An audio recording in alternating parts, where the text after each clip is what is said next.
열왕기상 7장 13절에서 39절 말씀, 일단 13절에서 17절 말씀 보겠습니다. 7장 13절. 솔로몬 왕이 사람을 보내어 시람을 두로에서 데려오니 그는 납달리 지파 과부의 아들이요 그의 아버지는 두로 사람이니 노스의 대장장이라. 이 히람은 모든 논일에 지혜와 총명과 재능을 구비한 자이더니 솔로몬 왕에게 와서 그 모든 공사를 하니라. 그가 높기둥 둘을 만들었으니 그 높이는 각각 18규빗이라. 각각 12규빗 되는 줄을 두를만 하며 또 놋을 녹여 부어서 기둥머리를 만들어 기둥 꼭대기에 두었으니 한쪽 머리의 높이도 5규빗이요 다른 쪽 머리의 높이도 5규빗이며 기둥 꼭대기에 있는 머리를 위하여 바둑판 모양으로 얽은 그물과 사선 모양으로 따은 것을 만들었으니 이 머리에 7이요 저 머리에 7이라. 그 다음에 27절에서 31절만 보겠습니다.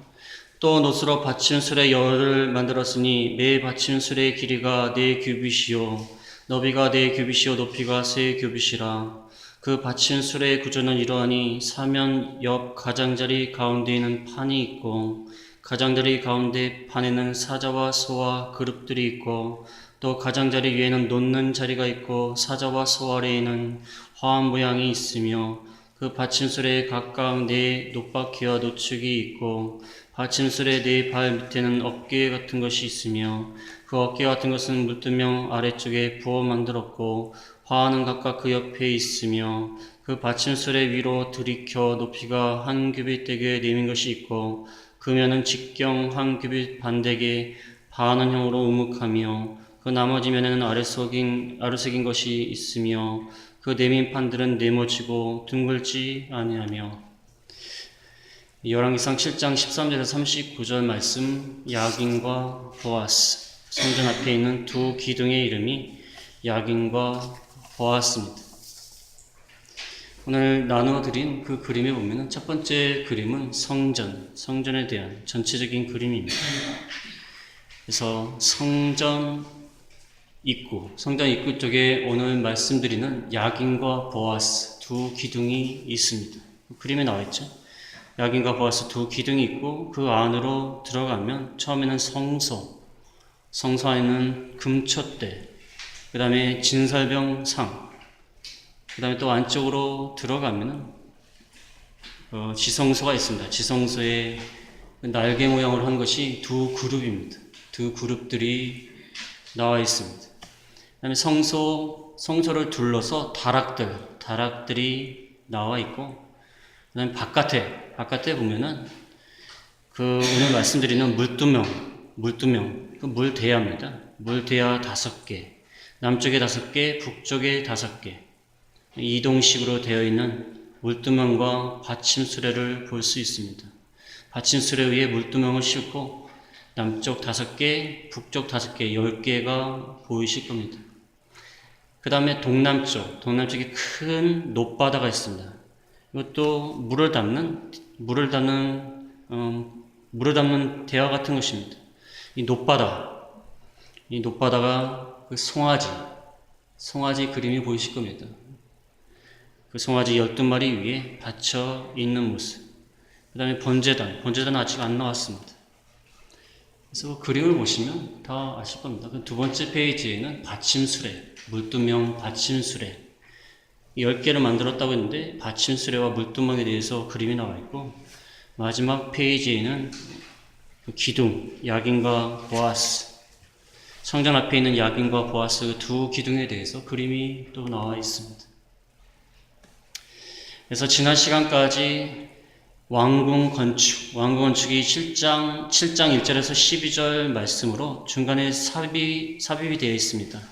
왕궁 건축 전에는 성전에 대해서 내부 공사, 외부 공사를 말씀하셨고, 7장 1절에서 12절 말씀 왕궁 건축 5개의 건물을 말했죠. 레바논 나무궁 주랑 심판주랑, 그다음 솔로몬 왕 바로 딸 궁에 대해서. 그러다가 오늘 7장 13절에 다시 돌아왔습니다. 성전에 대해서, 성전 기물에 대해서, 특별히 성전 밖에 있는 놋으로 만든 기물, 성전 안에는 금으로 했고 성전 밖에는 이 놋기둥, 노수로 만든 물두멍, 받침수레, 놋바다, 밖에는 다 노수로 되어 있습니다. 그래서 오늘 말씀드릴 것이 놋기둥, 놋바다, 그 다음에 물두멍, 받침수레, 여기까지만 말씀드리겠습니다. 그림을 보니까 확실하게 들어오죠. 성경 말씀 들어서는 무슨 말인지 모릅니다. 그래서 놋기둥, 놋바다. 그래서 13절부터 26절까지 보면 13절, 14절은 놋 기술자인 히람, 두로왕 히람에 대해서 나와 있습니다. 히람은 놋 전문가였습니다. 그 사람을 소개하고 있습니다. 그 다음에 15절에서 22절까지는 두 기둥, 놋기둥에 대해서 나와 있습니다. 마지막에 23절에서 26절까지는 놋바다, 이렇게 나와 있습니다. 먼저 13절에 보면 솔로몬 왕이 히람을 두로에서 데려왔다고 했습니다. 놋으로 만든 기물을 만들기 위해서 놋 전문가를 데리고 왔습니다. 근데 히람이 완전히 두로 사람이 아니라 어머니는 납달리 지파 과부였습니다. 히람은 납달리 지파 과부의 아들이었습니다.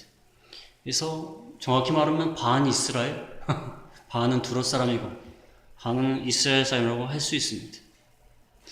이 사람은 논일의 지혜와 총명, 재능을 구비한 자다. 전문 지식도 있고 기술도 있고 지혜도 있는 그러한 사람이었는데, 이 사람이 이 놋바다처럼 큰 기물에 대해서도 잘 만들었고, 뒤에 나오겠지만 물두멍이나 받침수레 같은 작은 물건에 이르기까지 참 세심하게 하나님의 성전을 위해서 이 자기의 지혜를 사용해서 참여하였습니다. 이 사람이 정말 하나님을 잘 믿는 사람이었는지는 알 수 없지만 하나님을 믿지 않는 사람도 사용하셔서 이렇게 하나님의 일을 하게 하십니다. 하나님이 믿지 않는 사람도 이렇게 사용을 하신다. 그래서 이방 사람도 주권적으로 다스리시는 하나님이 되신다는 것입니다. 이 교회 건물을 건축할 때에도 믿는 사람만 참여하는 것이 아닙니다. 믿지 않는 사람도 공사에 참여하고, 이 하나님 믿지 않는다 할지라도 그 은사와 재능을 사용하시는 하나님이시라는 것을 볼 수 있습니다. 그래서 이 사람들과 잘 협력해서 일하는 것이 좋습니다. 우리가 믿는 사람, 믿지 않는 사람 이렇게 나눠가지고 무슨 믿지 않는 사람 다 악한 사람이다. 무슨 믿는 사람은 다 선합니까? 이렇게 구분을 해가지고 교만한 마음으로 이렇게 구분하는 건 옳지 않습니다. 그 사람이 형편없더래. 역시 믿지 않아서 그렇구나. 그럼 믿는 사람은 괜찮습니까? 믿는 사람도 형편없는 거 많습니다. 다 구분을 해가지고 무슨 이분법적으로 다 구분하는 것은 옳은 것이 아닙니다. 사람마다 다른 것이지. 믿는 사람도 제대로 믿어야지. 제대로 안 믿으면요, 믿지 않는 사람은 못해요. 사실 못합니다. 우리가 믿는 삶이라는 것은 하나님이 우리를 사랑으로 선택하셨다, 거기에서 감사한 것이지, 우리가 무슨 자부심을 갖거나 무슨 교만한 마음으로 남을 구분하라고 무슨 선택된 자라는 말을 쓰는 것이 아니에요. 선택해 주신 하나님의 은혜와 사랑이 감사하다는 의미에서 선택받았다 그런 것이지, 우리가 선택을 받았으니까 무슨 특별한 존재라고 생각하면 큰일 나는 것입니다. 잘못된 거예요. 선택받았다는 것은 우리가 특별히 잘했다는 게 아니에요. 남과 다르다, 그게 아니에요. 남과 다르게 은혜를 많이 입었다는 거예요. 그러니까 어떻게 보면 우리가 더 형편없는 사람이에요. 남과 다르게 은혜를 많이 입었으니까 어떻게 보면 더 형편이 없어요.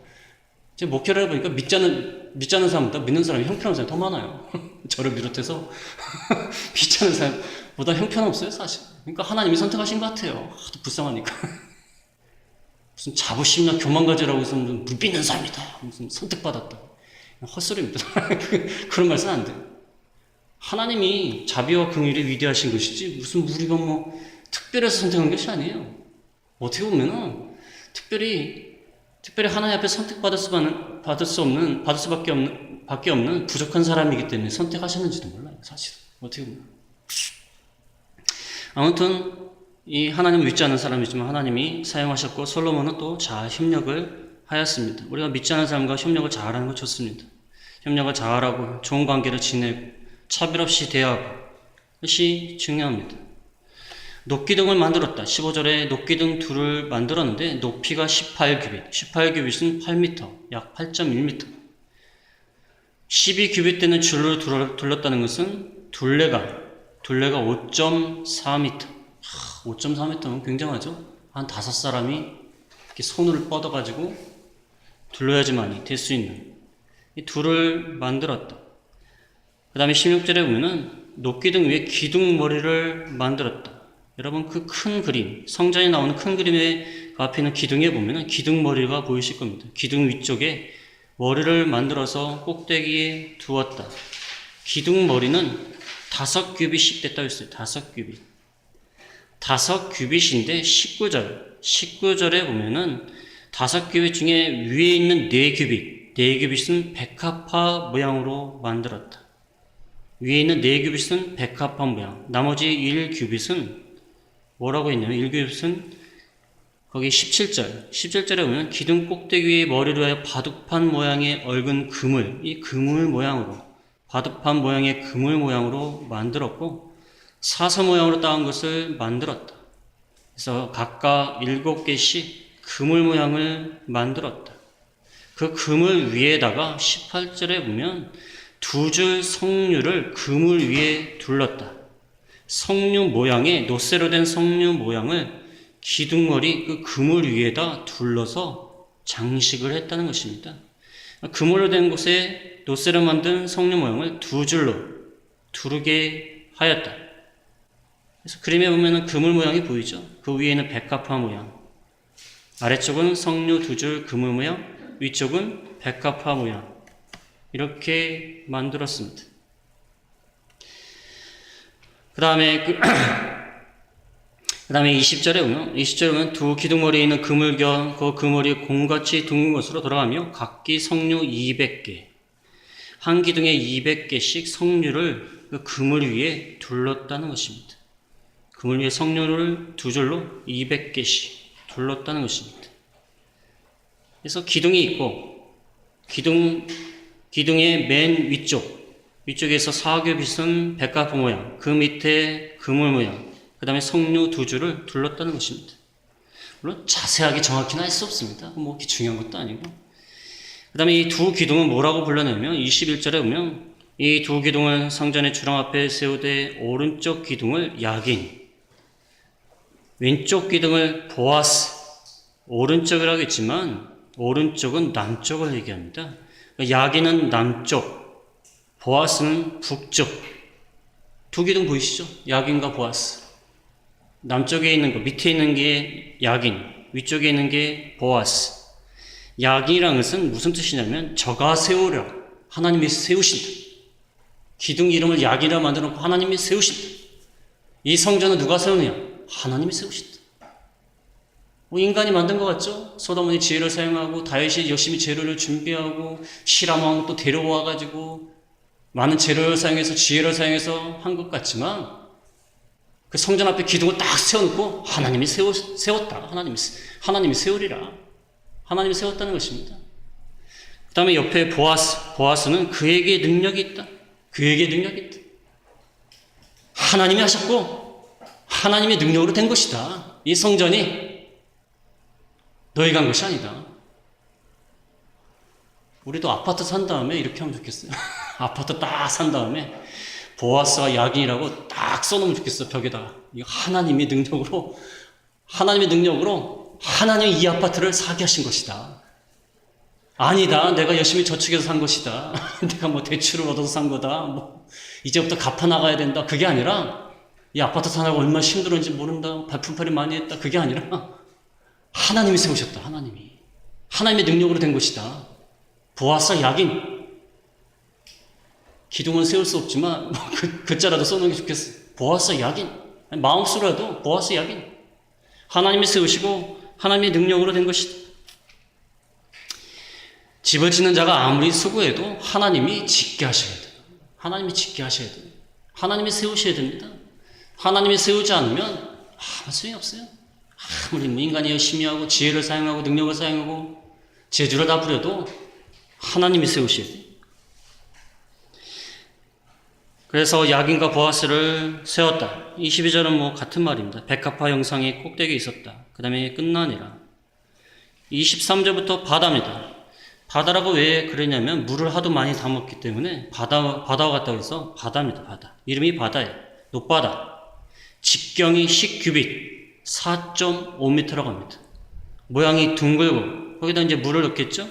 높이가 5규빗 2.3m. 둘레는 13.5m. 엄청나게 크죠? 직경이 4.5, 높이가 2.3. 뭐 씻기도 힘들 것 같아요. 높이가 2.3이라. 그 다음에 둘레가 13.5. 엄청난 물을 담았습니다. 그 다음에 가장자리에 돌아가며 호리병 모양의 박을 매 규빗에 10개씩 모양을 둘렀습니다. 매 규빗에 10개씩. 이거는 바다를 만들 때 같이 만든 것입니다. 놋을 같이 부어서 만든 것이 이 바다, 그 다음에 박 모양, 두 줄로 된 박 모양을 같이 만들었어. 이 박 모양 쭉 둘러있는 것입니다. 그 다음에 25절에 보면 소가 12마리가 받치고 있어요. 동서남북 3개씩. 그래서 머리가 앞으로 나와 있고 뒤는 바다 안으로 두었습니다. 머리가 앞으로 나와 있어요. 그 다음에 26절에 보면 바다의 두께가 한 손 너비. 한 손 너비라는 것은 두께가 7.4cm, 7.4cm라는. 그것의 테두리는 백합화 양식으로 잔의 테두리처럼 만들었다. 그래서 백합화 양식으로 테두리를 만들었다. 2,000밭을 담겠더라. 43,000리터. 엄청난 겁니다. 43,000리터. 이 물을 담아 놓았습니다. 그래서 이 바다의 물은 어디에 사용했냐면 제사장이 손과 발을 씻을 때 사용하였습니다. 하나님 앞에 정결하게 제사를 드리기 위해서 손과 발을 씻을 때에 사용한 것입니다. 그 다음에 여기 뭐 석류 모양, 기둥에도 석류 모양이 있고, 그 다음에 백합화, 백합화 모양이 있다고 했죠? 이 석류와 백합화, 뭐 특별한 의미를 생각하기보다도 이 백합화는 특별히 뭐 순결을 나타낸다. 백합화는 뭐 순결을 나타낸다고 말하고, 석류는 하나님의 말씀이다. 하나님의 말씀이다. 유대인들이 그렇게 해석했다고 합니다. 석류가 겉으로 보기에는 아름답지 못하지만 속에는 붉은색의 단 것이 있다고 합니다. 이 하나님 말씀이 그렇다는 것입니다. 뭐 참고하시면 되고, 또 바다를 바쳤던 이 소가 있었습니다. 소는 순종, 헌신을 상징합니다. 순종, 헌신, 풍요. 소가 이게 풍요를 또 상징합니다. 풍요와 헌신을 나타내는 이 소를 또 바치게 하였습니다. 그 다음에 넘어가서 그 놋으로 만든 받침수레와 물두멍, 남쪽에 5개, 북쪽에 5개. 아까 놋바다는 제사장들이 물로 씻는 것이라고 하면 이 물두멍, 조그만 물두멍은 재물을 씻는 것입니다. 재물을 씻거나 제단을 청소할 때, 뜰을 청소할 때 쓰는 것입니다. 좀 다르죠? 제사장이 씻는 것은 놋바다, 물두멍은 뭐 재물을 씻는다든지, 뭐 제단을 닦는다든지, 뭐 뜰을 깨끗하게 한다든지 그렇게 사용했습니다. 모세의 성막에는 물두멍밖에 없습니다. 놋바다가 없어요. 근데 솔로몬의 성전에는 놋바다가 있어서 놋바다와 물두멍 같은 뭐 물을 담는 대와 같은 구실을 하지만 좀 다른 의미가 있습니다. 사이즈도 많이 틀립니다.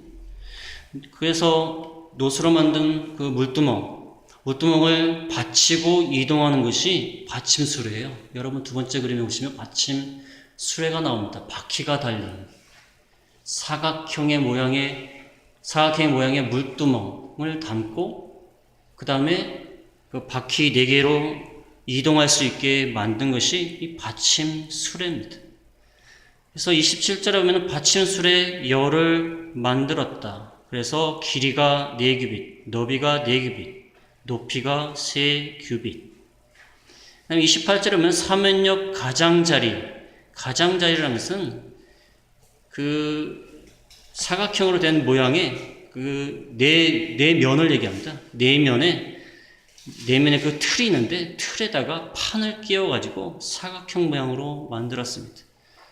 그 네 틀에다가 판을 끼워서 만들었습니다. 그 사각형 모양이 보이시죠? 근데 그 널판에는 사자와 소와 그룹들 모양이 보이십니까? 사자와 소와 그룹들 모양을 하였습니다.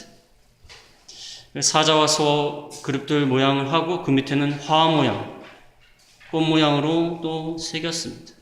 사자와 소 그룹. 사자와 소라는 것은 사자는 용맹한 것, 강한 것. 소는 아까 말씀드렸다시피 순종, 헌신. 그룹이라는 것은 하나님이 그곳에 계시는 것. 그룹 옆에 하나님이 계시지 않습니까? 그러니까 받침술의 모양을 보면서 사자, 하나님의 나라가 이렇게 강하구나. 소, 우리가 헌신해야 된다. 순종해야 된다. 그룹을 보면서 하나님이 여기 계시다. 또 화환을 보면서 화환은 또 평화와 기쁨, 아름다움. 꽃 모양이니까 아름답고 평화롭고 기쁜 것. 이것을 나타내기 위해서 받침술에다가 이렇게 그림을 그려 넣었습니다. 그 다음에 31절에 보면은 이 받침술에 30절에 보면은 받침술에 네 노바퀴가 있다. 노바퀴를 연결하는 노축이 있었겠죠. 그다음에 받침술의 네 발밑에는 어깨 같은 것, 이건 지지하는 것입니다.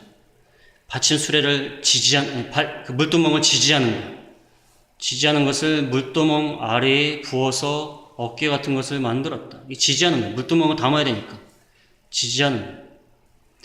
그다음에 31절에 말이 복잡한데요. 이거 물두멍을 담기 위해서 반원형으로 묵묵하게 만들었다. 이 물두멍을 그 위에다 넣어야 되니까 이렇게 만들었다고 볼 수가 있고 자세한 건 알 수 없어요. 32절에 보면 네 바퀴는 옆판 밑에 있다. 옆판 그 판 모양, 그림을 그리는 판 모양 밑에 있는 거 당연하겠죠. 바퀴축이 받침대와 연결되는 거 당연한 것이고, 바퀴의 높이가 한 규빗 반이다. 바퀴가 높이가 한 규빗 반, 67cm 정도 됩니다. 그 다음에 33절은 바퀴는 다 노스로 만들었다. 축과 태와 살과통 다 노스로 만들었다. 그 다음에 34절에 보면 받침술의 네 모퉁이, 위쪽에 있는 그 네 개의 뿔만 같이 생긴 거 있죠? 그거는 물두멍을 싣고 고정시키는 겁니다. 35절에 보면 받침술에 위에 둥근 테두리가 있다. 이건 물두멍을 놓기 위해서 둥근 테두리를 만들었습니다. 36절에 보면 버튼판과 옆판에는 빈 곳을 따라 또 그룹과 사자와 종려나무를 새겼다. 그룹은 하나님이 계신 것, 사자는 용맹한 것, 종려나무 같은 것은 승리와 번영을 말하죠. 또 화환 모양을 새겼다. 이와 같이 받침술에 10개를 만들었다. 똑같이 10개를 똑같이 만들었습니다. 이 받침술에는 자세한 건 알 수 없어요. 알 수 없는데 대충 그 그림에 나와 있듯이 맨 밑에는 바퀴 4개가 있고 노축이 있고 그 위에는 사각형 모양의 판이 있고 판 위에는 그림을 새겼고 그 다음에 거기다 물두멍을 담고 물두멍을 담는 곳에는 잘 담을 수 있도록 잘 고이게 할 수 있도록 이렇게 장치를 하였다. 그 말입니다. 이 받침술에 대해서 정확하게 말하는 사람이 아무도 없어요. 제가 도서관 다 뒤지고 책을 다 뒤져봤는데 정확하게 말하는 사람 아무도 없어요. 그렇습니다. 받침술에 위에 물두멍 싣고 돌아다녔다는 거예요. 근데 흔들리니까 잘 보이게 했다는 것입니다.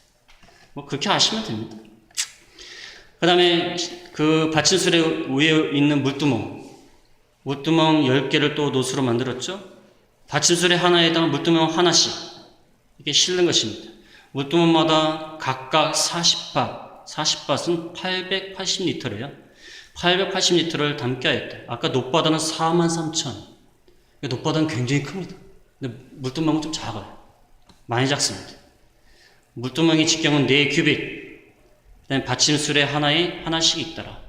39절에 보면 받침술의 5은 오른쪽, 5은 왼쪽. 이건 남쪽, 북쪽을 얘기합니다. 성전 오른쪽 동남쪽에는 아까 말한 높바다를 두었더라. 아까 그림 보시면 다 이해가 될 겁니다. 그래서 이 두로 사람 히람이 이게 기술자인데 이렇게 잘 만들었습니다. 그래서 높바다를 만들어서 제사장이 하나님 앞에 제사를 드릴 때 잘 씻어가지고 정결케 되는 마음으로 가서 하나님께 제사를 드리고 또 이 물두멍을 만들어가지고 어디든지 이동하는 것입니다. 이동을 하면서 재물을 갖다 깨끗이 씻고 그 다음에 성전을 잘 깨끗하게 만들고 이동을 하는 거예요. 이동하면서 그 다음에 성전 앞에는 2기둥을 세워가지고 하나님의 능력으로 이것을 세웠다. 그렇게 만들어 놓고 또 거기에는 또 여러 가지 모양, 사자와 소 그런 모양을 이렇게 새겨놔가지고 제사장이 들어갈 때마다 백성들이 볼 때마다 거기서 하나님의 성전의 그 위대하심, 우리는 또 헌신을 좀 잘하겠다. 하나님이 그곳에 계시다. 이제 그것을 생각하게 한 것입니다. 이 오늘날 뭐 이렇게 뭐 성전을 갖다 우리가 만들거나 이렇게 이 양식대로 만들진 않아도 이게 다 영적인 의미가 있어요. 영적인 의미가 있습니다.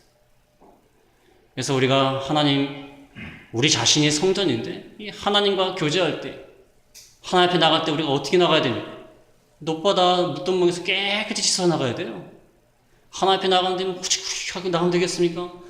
아니 우리가 높은 사람을 만나도 사장님을 만난다고 해도 후지후지 머리 후지후지 해갖고 나가겠습니까? 좀 단정해야도 뭐 비싼 옷을 못 입어도 좀 단정하게 깨끗하게 나가야 되지 않습니까? 그렇게 하는 것을 말하는 것입니다. 또 하나님 앞에 헌신해야 돼. 헌신. 소처럼 높바다를 쫙 받치고 있지 않습니까? 하나님 앞에 헌신하라는 것입니다. 소처럼 헌신하고 소처럼 순종하고 그런 마음으로 나아가야 되는 것입니다.